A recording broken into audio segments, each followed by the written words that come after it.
Wait,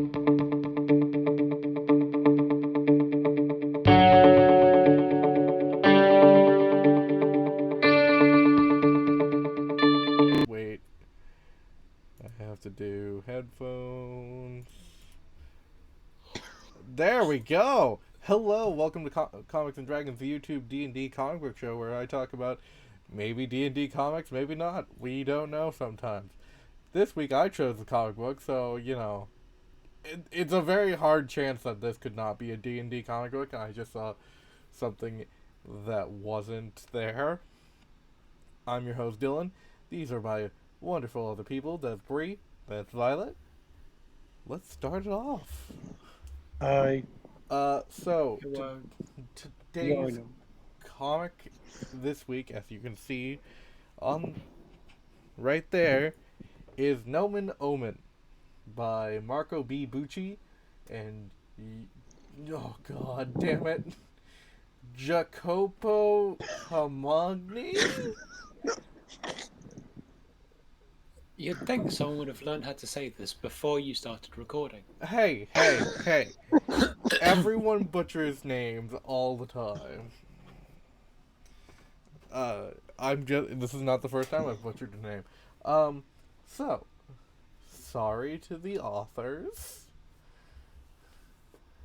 What did everyone think of this book?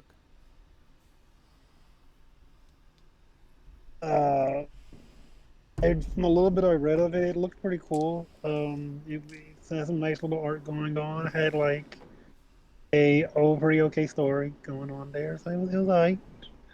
I enjoyed reading it for the most part. I also enjoyed reading it. Violet? I think it has a nice cover.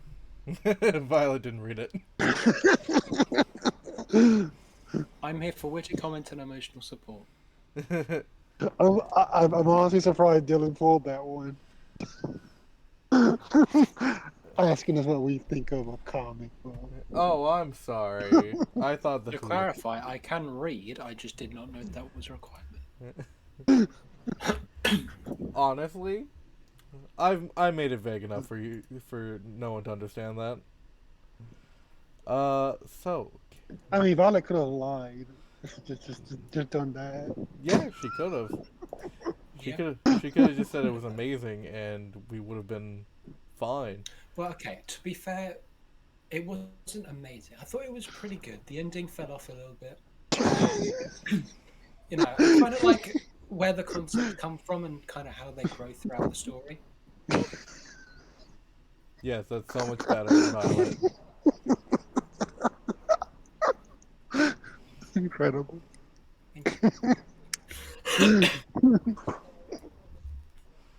As you can And that's see, how you write an English paper.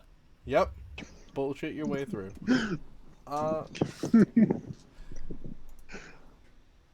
So I'm gonna try to tell a summary of the story. It goes in a lot of different places. It does. It jumps all over the place. It They does have jump like all different over art the place. styles. The art styles. The- Okay. The main thing that caught my eye for this book was the art. Like, it brought back. Who is the artist?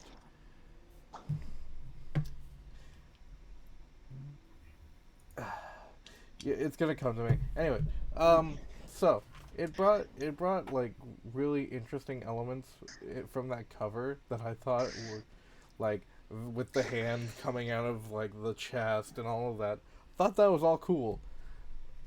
The story, if we can, it's the first volume is called Total Eclipse of the Heart. By the way, the first issue is free on Comixology for anyone who wants to read it. Okay. This is a lot to get through. This is cool. Like, this is some amazing art. This is like the mirror image is interesting and all of that. The story is not as cool as this image, and I feel bad for saying that. We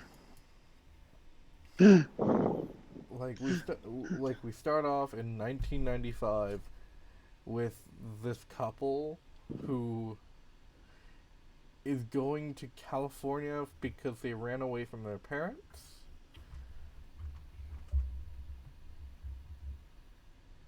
And it it starts out fairly cohesively with the first like part where it's like the couple gets off the campground, drives on the highway, and then they witness not a car crash, but the end of a car crash. And it's like this truck with just way too many apples. Oh, that's what those were. What do you think they were? I had at the no side image. idea. Like, it looks like the driver might have been made of apples at this point. But but yeah, it's like they start off playing into. I don't even know. It was very so just way too many apples on the ground, and as they are looking for survivors, because that's what you do instead of calling 911. Makes sense. I mean, you don't call for an ambulance if nobody's there. Understandable, but you call for the police for this search because car crash. And they find another car, probably the car that hit the truck, slammed into like the forest below, and this very old lady just fully dead.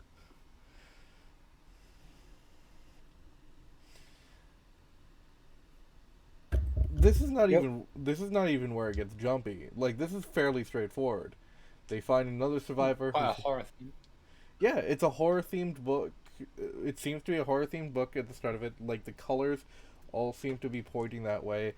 And we find a pregnant lady whose baby may or may not be alive. And they Definitely seems marked. Yeah, so I thought these markings would be like something not interesting, but like something to do with the story. They're not. I can definitely tell you they're not really. Did you read off? Did you read all 5 issues? I read all 5 Cute. issues. Okay. Oh yeah, no, it gets bonkers because after this, this pregnant lady passes her pregnancy on to one of the girls. Makes sense. I do that all the time. Like, You're just about to start the second trimester, I realise, oh, I'm fed up with it, someone else can deal with it. basically that. She places her hand on one of the women and just magical power emanates through the cosmos, if I can get to that page. So here's the thing. She's like, "Where's my? You'll make a wonderful mother. Have you already had children? All of that." Very creepy dialogue, and then she becomes lucid, and she's like, "I'm fine, but where's my mom?" And they're like, "Your mom's dead. The car crash took her out." And then she goes back to being the weird ghostly lady who places her hand on on one of the women's bodies on the stomach and transfers the pregnancy. This is where it gets bonkers.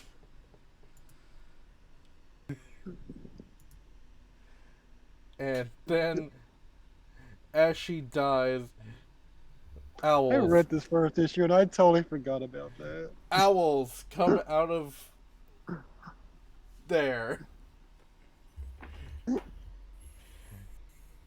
We started off normal. I want to point this out. We started off normal. Did Oh, we though? Did we really? I don't think I It's gonna be signed. hard. I don't think I signed up for owls coming out of the hoo-ha. Yeah, if it started a very grounded story, you think it was like, I. Then you got owls. And then you've got That- owls. It does make a interesting contrast between reality and then the mystical world. Yeah, and it seems like it's telling a very interesting kind of First Nations story, indigenous story. And then we have a hard right. Did the owls get ran over? Oh yeah. So So then it changes. it says Manhattan today. From now on, very little color is used in this book, in which I almost, and there was a point where I thought that I was reading an anthology. yeah, Makes sense. but If you use colour for all the mystical, magical stuff, you would dull it down a bit. yeah, but this seems to be the daughter of the lady that got her pregnancy of the lady that got a pregnancy transfer. Because of the pictures, and it seems actually kind of interesting. And then they talk about like an accident and all of this stuff, and we get these little glimpses of color whenever the fantastical is about to like appear or be used, and I find that Pretty. cool. But Pretty, really pretty hands. Hands look very pretty. If that's what you're into. yeah, so this girl's Rebecca Kumar. She is the daughter of the woman that got got the transferred pregnancy. This one, It's her 21st birthday. Her name is, her friends call her Becky. She's got the obviously gay haircut of the shaved one side and then hair on the other.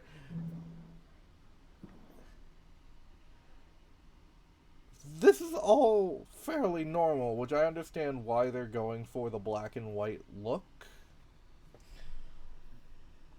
But let me see if I can find the page where this man comes in.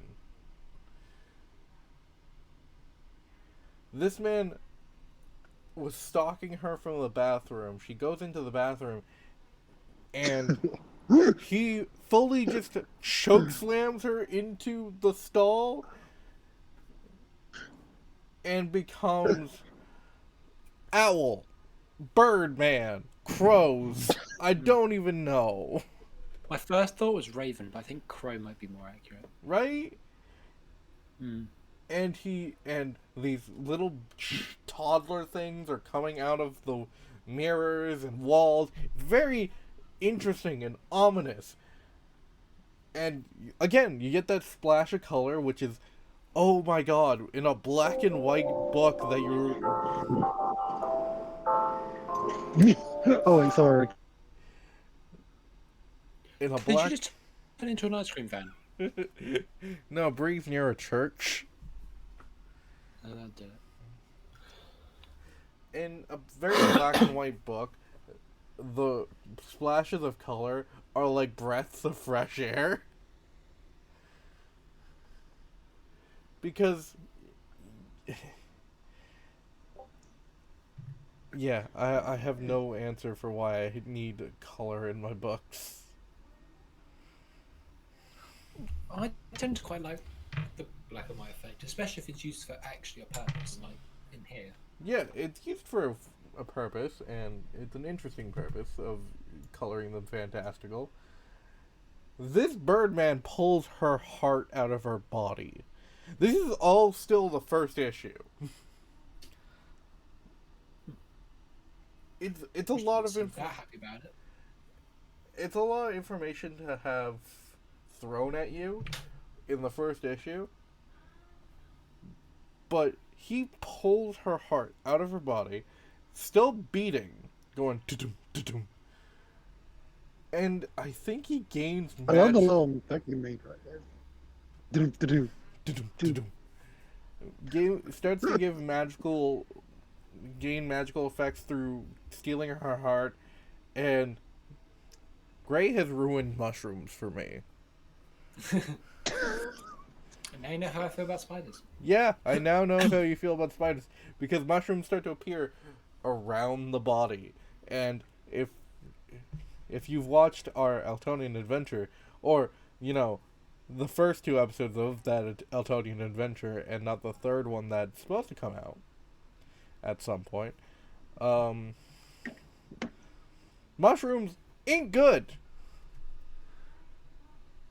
By the way, still first issue. I am still in the first issue. There is at least 5 or 6 more, like, no, there's 1 more page until the second issue. So, second issue. This was my main thing of thinking this was a D&D type book, because we've got very obvious barbarian protecting what seems to be anything. You could make it a mage, rogue, whatever.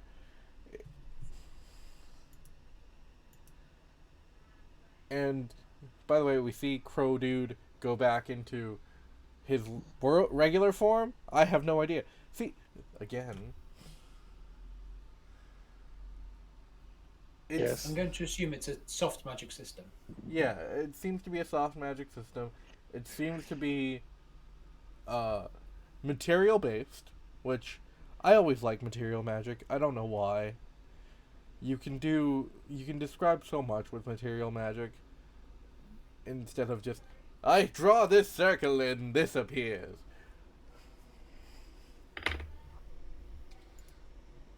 Hey, straightforward. And as Grasping my totem of do.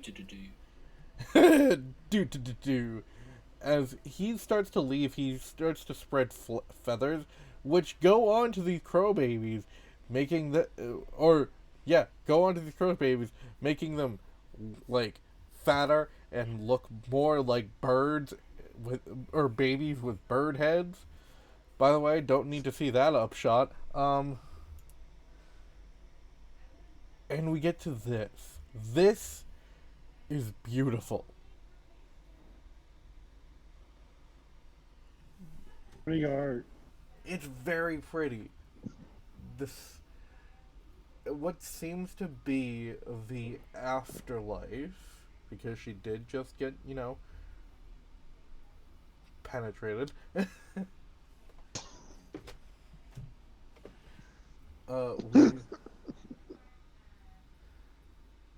We see she's got rainbow hair. What the obvious accident that was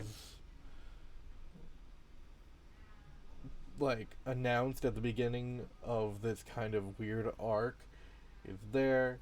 We see the motorcycle has crashed into a rock. The roses and flowers look amazing.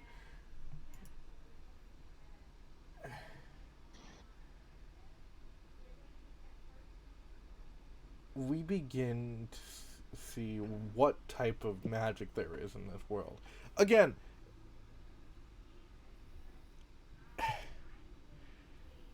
I got a little confused reading this book, because it starts off with that 1995 of like the pregnancy transference and the weird apples that we never got. So I really hope that in other volumes of the book that I haven't read, that it explains what the significance of apples is. Is red just signifying the death of something? If it is,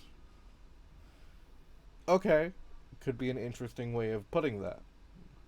If it's not, what does red signify? Because again, we see red everywhere, e- especially when her heart gets pulled from her chest. But after that, we see her wake up, and we again don't know how she woke up. I think magic. I think this is a kind of like a Dimension 20 type thing where it's like magic is more like dreams, which I think would be cool. Well, have you ever seen Once Upon a Time? Yeah, Because as long as magic was sustaining the heart, people can survive without them. And since the heart seemed to still be beating, yeah. maybe it was just a temporary knock-out effect. The shock of having somebody remove your heart. Which honestly, cool image of like someone pulling your heart out and just boom. So they move through. I'm gonna just go through at least the first two issues because. So they move Didn't to. you say only the first one was available for free? That's true. So maybe the second one might be a bit iffy, Eh, legally speaking. yeah. Well, I mean, anyways. So I think the art is great. I think the motif of black and white and using color for like the very important stuff is cool. I just don't think the story holds up. It's when for the me, reading it, my main issue was when I was reading it for that first issue I read. I was like, it felt just way too jumpy, and keep, I couldn't stick in one character for very long. It felt like for me, that was one of the issues I had when reading it. all right,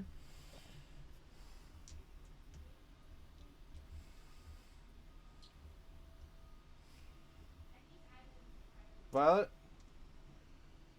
what do you think of the story I just explained to you?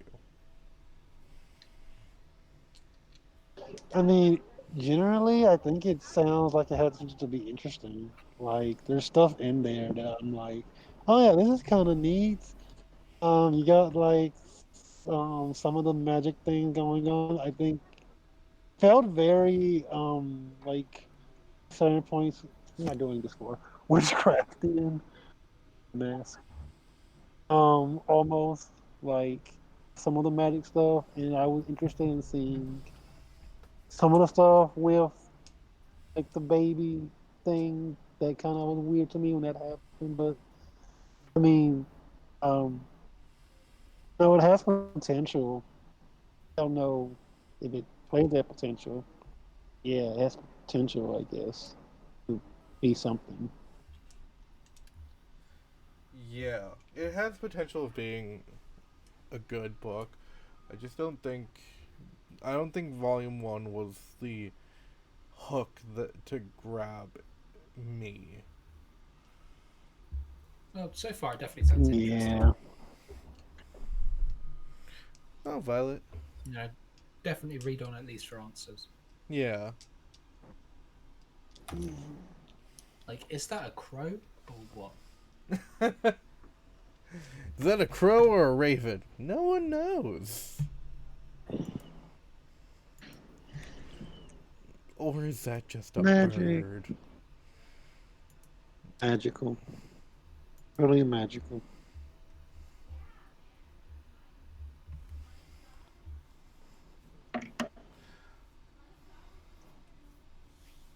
Yeah, cool read. Yeah, it's cool read. It's got very pretty art. I can say that much. Yeah, it does. Definitely does have pretty art. That definitely is gonna pull you in. And for the perverts, there are titties sometimes. Where? I wonder. I love the fact that wait, I have a question. Does it have more of that in later issues? Is that really that important to you? It's Bree, of course, is important too. I just have to ask. I just have to ask. Please don't pull it up. Come on. Don't. I'm just You gotta checking. post it on YouTube. Yeah, but You just got? remember, block the screen. No, not a lot of titties. I still got. I still got. Love the fact that like that one issue had all that, and I'm thinking like, oh, this is definitely, and then nothing else. But Then again, that's hilarious. I have to comment on the actual like colored art, cause man, is it pretty. Especially like these pages right here. Like when she, oh my god, this is so pretty. It almost looks, it almost looks like a watercolor painting. Hmm? And I just think that's just gorgeous. Like a lot of the image. Oh, there it is. There, you got more. Oh yeah, two more. Perfect number. We're Hey, gonna. great, fun editing for me now. Yep. You gotta find a way to blur those out. Uh, but look Or, at or, this or, ju- or just man. cut those things. Look at this Just man. cut them. This is so good. I really wish this was the art for the most of the book, because this guy knows how to do backgrounds, like the buildings in the background, the sky being that beautiful orange, the like feathers kind of falling from the air. That's all amazing. I wish the book was more of that.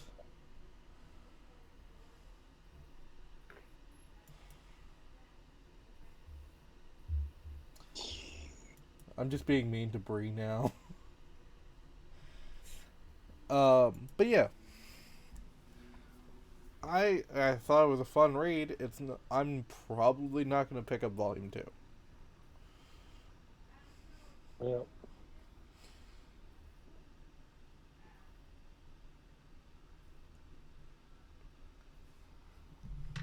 Anyways, uh, yeah, this was a very short episode of C&D, as we're just getting back into it. Uh, Bree, Yeah. it's Bree's pick next week. Bree, what are you picking? Uh, well, we can discuss it, but I mean, Just, did you want? Okay, okay. So this is just what I got. This choose is a what I got. This is book. what I got. Oh, I'm trying to figure it out. Okay, okay, okay. I gotta go check something, but it might be a book called Norway. Be that. Norway. I should check something. All right. Norway. You know what? I'm treating this like a Comics and Dragons book club. If you would like to follow along, uh, unless Bree says otherwise, next week's book's Norway, so read up. Also, Cool. do all the things like, comment, subscribe, vaccinate, vote.